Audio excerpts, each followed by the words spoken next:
કેમ છે મારા ગુજરાતી મિત્રો? મજામાં ને? સેમસંગ F55 હા મારા ગુજરાતી મિત્રો, આમાં સ્નેપડ્રેગન 7 Gen 1 છે અને એક સુપર એમોલેડ ડિસ્પ્લે અને સાથે વિડિયો ક્વોલિટી એક નંબર. તો ચાલો આની વિશે જાણીએ. એ પહેલા જો તમે ચેનલ પર નવા હો તો ચેનલને સબસ્ક્રાઇબ કરી નાખજો.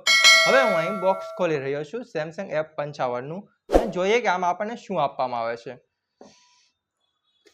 આની જરૂર નથી, સાઈડમાં મૂકી દઈએ. આ છે આપણો ફોન. એની નીચે પહેલા જોઈ લઈએ અંદર શું છે. તો મને લાગ્યું હતું કે આમાં ચાર્જર આપતા હશે, પણ આમાં ચાર્જર નથી, ફક્ત ડેટા કેબલ છે અને તે પણ type C to type C જ છે, બીજું કાંઈ નથી વધારાનું. તો આ બધું આપણે પહેલાં સાઈડમાં મૂકી દઉં છું. અને હા, તમે જો ચેનલ પર નવા હો તો ચેનલ સબસ્ક્રાઈબ કરવાનું ભૂલતા નહીં. હવે આપણે મોબાઈલને ઓપન કરીએ. તો મિત્રો જો એકદમ નવો મોબાઈલ છે, એટલે સપોર્ટ કરો. અમે ઘરથી મોબાઈલ ખરીદીને લાવીએ છીએ પોતાના પૈસાથી. તો મિત્રો જુઓ, આ છે આપણો ફોન. એકદમ મસ્ત, એકદમ સુપર, એકદમ વાવ ફોન છે. કેમ કે આની પાછળ આ વખતે કાચનું બેગ નથી, એની જગ્યાએ લેધરનું બેગ છે. અને હા, મારે હાથમાં તો પહેલી વાર સેમસંગનો એવો ફોન આવ્યો કે જેની પાછળ કાચનું બેગ ના હોય અને લેધરનું બેગ હોય. બહુ મસ્ત લાગે છે, એકદમ શાઇની લાગે છે. અને ખાસ તો મિત્રો આના જે કેમેરા બમ્પ છે ને તે મને બહુ ગમ્યું, કેમ કે અહીં તમને આમ ગોલ્ડનની રિંગ હોય ને તે ટાઈપની ગોલ્ડન લાગે છે, બહુ મસ્ત લાગે છે. અને જો ફ્રેમની વાત કરીએ તો અહીં તમને કોઈ મેટલની ફ્રેમ જોવા નથી મળતી. હા, અહીં પ્લાસ્ટિકની ફ્રેમ જોવા મળે છે, તેનો પણ એક ફાયદો છે જે હું તમને આગળ કહીશ. બીજી ઘણી વાત કરીએ તો મિત્રો અહીં પોસ્ટ એન્ડ બટન જોઈ લઈએ તો અહીં જમણી સાઈડ જોઈએ તો અવાજની છાપ જોવા મળી જાય છે, નીચે પાવર બટન જોવા મળી જશે, નીચેની સાઈડ તમને એક માઇક્રોફોન જોવા મળી જશે, એની સાઈડમાં તમને ટાઈપ સી નું ચાર્જિંગ પોઈન્ટ જોવા મળી જશે અને એની સાઈડમાં તમને સ્પીકર ગ્રીલ જોવા મળી જશે. અને ઉપરની સાઈડ જોઈએ તો તમને અહીં નોઇઝ કેન્સલેશનનું માઇક જોવા મળી જશે. અને હા, ડાબી સાઈડ જોઈએ તો ડાબી સાઈડ તમને અહીં સિમ કાર્ડ ટ્રે જોવા મળી જશે.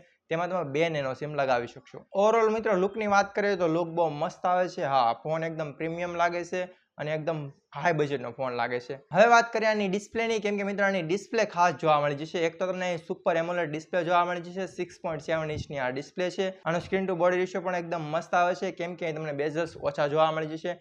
નીચેનું છિન્ન હું થોડુંક કહીશ કે છે, બાકી સાઈડલા બેઝલ્સ બહુ નથી, ઉપરનું બેઝલ્સ બહુ નથી. અને અહીં તમને પંચ હોલ ડિસ્પ્લે જોવા મળી જશે. અને આ એક ડિસ્પ્લેમાં તમને ઓલવેઝ વન ડિસ્પ્લેનો સપોર્ટ પણ જોવા મળી જાય છે. અને જો રિફ્રેશ રેટની વાત કરીએ તો અહીં તમને 120 હર્ટ્ઝનો રિફ્રેશ રેટ જોવા મળી જશે. અને આઉટડોર લોકેશનમાં બ્રાઇટનેસની વાત કરીએ તો 1000 નીટની મળે છે. અને ઇન્ડોરમાં પણ તમે મોબાઈલને આરામથી યુઝ કરી શકશો. બાકી જો મલ્ટીમીડિયામાં મિત્રો વધારે વાત કરીએ તો એકદમ ડિસ્પ્લે મસ્ત છે, કલર બહુ સારા આવી જશે. અને એક તો મજાની વાત એ છે કે આમાં તમને સ્પીકર સારા જોવા મળી જશે, કેમ કે તમને આમાં ડોલ્બી વિઝનનો સપોર્ટ જોવા મળી જશે. અને હા, આમાં તમને સ્ટીરિયો સ્પીકર મળે છે, જેના કારણે અવાજની ક્વોલિટી એક નંબર આવે છે. ઓવરઓલ મલ્ટીમીડિયાની જો વાત કરીએ મિત્રો, તો તમે જો મૂવીના શોખીન હોય, તમને ફિલ્મ જોવી બહુ ગમતી હોય તો તમે આ મોબાઈલ ખરીદી શકશો, કેમ કે તમને એમાં ફિલ્મ જોવાની બહુ મજા આવે. ને હા, એમાં આપણા ગુજરાતી મૂવી તો જોવાની બહુ જ મજા આવે. મિત્રો પ્રોસેસરની જો વાત કરીએ તો પ્રોસેસર મિત્રો આમ તો પાવરફુલ છે જ છે, કેમ કે આમાં તમને સ્નેપડ્રેગન 7 Gen 1 જોવા મળી જશે. આ ચિપસેટ પાવરફુલ તો છે, આટલી બધી પાવરફુલ નથી. આ સેમસંગના બીજા જે ફોન આવે છે ને, જેમાં તમને એક્ઝિનોસનું પ્રોસેસર જોવા મળી જશે, તેની કરતાં તો સારું છે, કેમ કે એ ફોન વધારે હીટ કરે છે અને આ ફોન એટલો બધો હીટ નથી કરતો. હા, મેં બહુ વધારે તો યુઝ નથી કર્યો, 2 થી 3 કલાક મેં આને ટેસ્ટ કર્યો હતો, પણ હીટ એટલો બધો નથી કરતો. તેની પાછળનું કારણ એ છે કેમ કે આમાં તમને મેટલની ફ્રેમ જોવા નથી મળતી, પ્લાસ્ટિકની ફ્રેમ છે, એના કારણે એટલો બધો હીટ નથી કરતો. અને બીજું કારણ તો એ છે કે તમને આમાં પાછળની સાઈડ કાચ નથી જોવા મળતો, એટલે કાચ છે ને હીટને બહાર ન જવા દે, એટલે ગરમ અંદરની અંદર રહી જાય, જેના કારણે મોબાઈલ વધારે ગરમ લાગે. બાકી જો આમાં કાચનું બેગ હોત ને અને મેટલની ફ્રેમ હોત ને તો આ ફોન પણ હીટ મારે, તે ગેરંટી છે, કેમ કે આની ડિસ્પ્લે તો હીટ થાય જ છે. બેટરીની જો મિત્રો વાત કરીએ તો તમને આમાં 5000 mAhની બેટરી જોવા મળી જશે અને એને ચાર્જ કરવા માટે તમને 45 વોટનું ચાર્જિંગ એડેપ્ટર જોવા મળી જશે, પણ તે બોક્સમાં નહીં જોવા મળે. સપોર્ટ કરે છે 45 વોટ સુધી મોબાઈલ. અને હા, તમને એ પણ જણાવી દઉં છું કે તમને આમાં 128 GB નું સ્ટોરેજ જોવા મળી જશે અને 8 GB ની રેમ જોવા મળી જશે. એક બીજું વેરિયન્ટ આવે છે જેમાં તમને 256 GB નું સ્ટોરેજ જોવા મળી જશે, એની સાથે તમને 8 GB ની રેમ જોવા મળી જશે. એક ત્રીજું વેરિયન્ટ આવે છે જેમાં તમને 12 GB ની રેમ જોવા મળી જશે અને 256 GB નું સ્ટોરેજ જોવા મળી જશે. મારી પાસે જે વેરિયન્ટ છે ને મિત્રો, તેમાં 8 GB ની રેમ છે અને 256 GB નું સ્ટોરેજ છે. એટલે મિત્રો પ્રોસેસર તો પાવરફુલ છે, આમાં તમે ગેમિંગ તો આરામથી કરી શકશો. એક તો તમને સુપર એમોલેડ મળે છે, જેના કારણે તમારે સ્મૂથ ડિસ્પ્લેનો અનુભવ થશે, એટલે તમે ગેમિંગ કરવામાં મજા આવશે. એટલે તમે આમાં બહુ મેક્સ લેવલની ગેમ નહીં રમી શકશો. ફ્રી ફાયર, PUBG જેવી ગેમ તો આમાં આરામથી રમી શકાય. મિત્રો આ ફોનની ઓપરેટિંગ સિસ્ટમ એન્ડ્રોઇડ વર્ઝન 14 સાથે છે, એટલે આ ફોન તમને એન્ડ્રોઇડ વર્ઝન 14 સાથે જોવા મળી જશે. તમને આમાં સેમસંગ તરફથી One UI 6.1 નો સપોર્ટ જોવા મળી જશે, જેના કારણે મિત્રો આમ જોઈએ તો એટલી બધી તમને થર્ડ પાર્ટી એપ્લિકેશન જોવા નથી મળતી. થોડી ઘણી થર્ડ પાર્ટી એપ્લિકેશનો જોવા મળે જશે, તેને તમે આરામથી અનઇન્સ્ટોલ કરી શકાય છે. અને મિત્રો ક્લીન UI તો એટલું બધું નથી. હા, આમાં 2-3 ખામી પણ છે, તે હું તમને આગળ જણાવીશ કે કેમેરામાં શું મોટી ખામી છે. એ પહેલાં થોડી ઘણી વાત કરી લઈએ મિત્રો, તો તમને આમાં ઇન ડિસ્પ્લે ફિંગરપ્રિન્ટ સેન્સર જોવા મળી જશે. IP રેટિંગની કાંઈ ખબર નથી. હા, પણ કદાચ તો આ પાણીમાં નહીં ડુબાડી શકાતો હશે, કેમ કે આની પ્રાઇસ એટલી બધી નથી. કનેક્ટિવિટીની વાત કરીએ મિત્રો તો કનેક્ટિવિટી આમાં સારી એવી જોવા મળે છે. કનેક્ટિવિટી એટલે કે જેમ કે વાઈફાઈ થઈ ગયું, બ્લૂટૂથ થઈ ગયું, GPS થઈ ગયું, જેવી બધી વાત. તો આમાં તમને NFC નો સપોર્ટ જોવા મળી જશે, બ્લૂટૂથ 5.2 જોવા મળી જાય છે, તમને એમાં વાઈફાઈ પણ જોવા મળી જશે. આવી બધી આમાં તમને કનેક્ટિવિટી જોવા મળી જશે. હવે મિત્રો વાત કરીએ કેમેરાની, તો મિત્રો આમ બધા કહે છે કે આ ફોનને ઇગ્નોર કરવો જોઈએ. ઇગ્નોર કેવો એટલે કે આ ફોન વિશે કાંઈ જાણવું ન જોઈએ એમ બધા કહે છે, કેમ કે આના કેમેરા બહુ સારા નથી અને ઓવરઓલ બહુ સારું નથી એમ બધાનું માનવું છે. પણ હું તમને આની કેમેરાની હકીકત કહું તો મિત્રો આના કેમેરા છે ને 3 તમને પાછળની સાઈડ અને 1 આગળની સાઈડ એમ કરીને 4 કેમેરા જોવા મળી જશે. અને પાછળની સાઈડ મિત્રો કેમેરા છે ને તેમાં સૌથી ઉપરનો કેમેરો છે તે 50 મેગાપિક્સલનો છે. એની નીચે તમને 8 મેગાપિક્સલનો અલ્ટ્રા વાઇડ જોવા મળી જશે અને એની નીચે તમને 2 મેગાપિક્સલનો કેમેરો જોવા મળી જશે.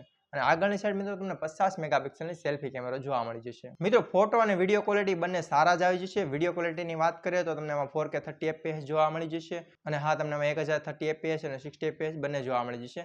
આગળની સાઈડ પણ તમને એ જ ક્વોલિટી જોવા મળી જશે, એટલે કે આગળની સાઈડ પણ તમે 4K માં શૂટ કરી શકશો. મિત્રો વાત કરીએ કેમેરાના રિઝલ્ટની, તો કેમેરાના રિઝલ્ટ એટલું બધું ખાસ નથી. મોટી પ્રોબ્લેમ એ જોવા મળી જશે, એક તો મિત્રો તમે ઇન્ડોરમાં જ્યારે ફોટો શૂટ કરો છો ત્યારે એટલો બધો ફોટો સારા નથી આવતા.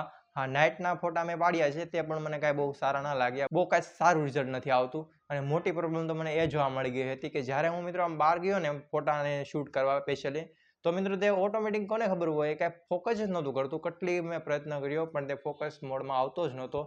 કેમેરા આગળ કોને ખબર શું થયું, તે ફોકસ મોડમાં નહોતો આવતો, તેમાં મોટી પ્રોબ્લેમ હતી. અને બીજું પ્રોબ્લેમ એ જોવા મળી ગઈ હતી કે એટલે કે મિત્રો તમે ઘરમાં આવો અને અચાનક તમે વિડીયો શૂટ કરતા કરતા બારણું ખોલે અને બહાર ગયા હોય, તો મિત્રો બહારથી જે લાઇટ આવતી હોય ને તેને એડજસ્ટ કરવામાં બહુ વાર લાગે છે. વધારે પડતું એક્સપોઝર જોવા મળી જશે, એટલે કે વધારે પડતી લાઇટ તમારા કેમેરામાં ગળતી હોય છે, જેના કારણે તમારું રિઝલ્ટ સાવ ખરાબ આવે છે. ત્યાં આમાં બહુ મોટી પ્રોબ્લેમ જોવા મળી જાય છે.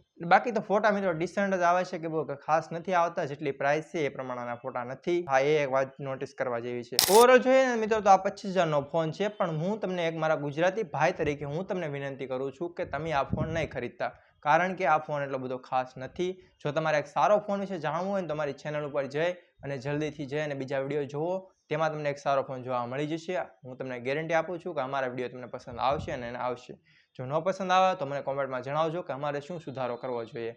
અને ઓવરઓલ આ ફોનની વાત કરીએ તો આમાં ખાલી એક લુક સારું છે અને ડિસ્પ્લે સારી છે. પ્રોસેસર એટલું બધું કાંઈ છે નહીં, ડિસેન્ટ પ્રોસેસર છે.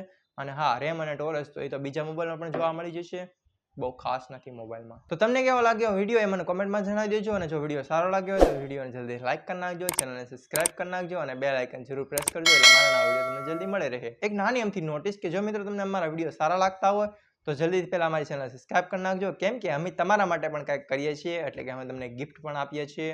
તમને વિશ્વાસ ના આવતો હોય તો અહીં વિડીયોની લિંક જોવા મળી જશે, ત્યાં જઈને વિડીયો જોઈ લેજો. અને હા, ચેનલને સબસ્ક્રાઇબ કરવાનું ભૂલતા નહીં. તો હું મળીશ તમને એક નવા ફોનની સાથે, એક સારી માહિતી સાથે અને એક નવા વિડીયોની સાથે. અને હા, મારા ગુજરાતી મિત્રો ફૂલ એનર્જી સાથે. તો ત્યાંથી જતા રહો ગુજરાતી. જય જય ગરવી ગુજરાત.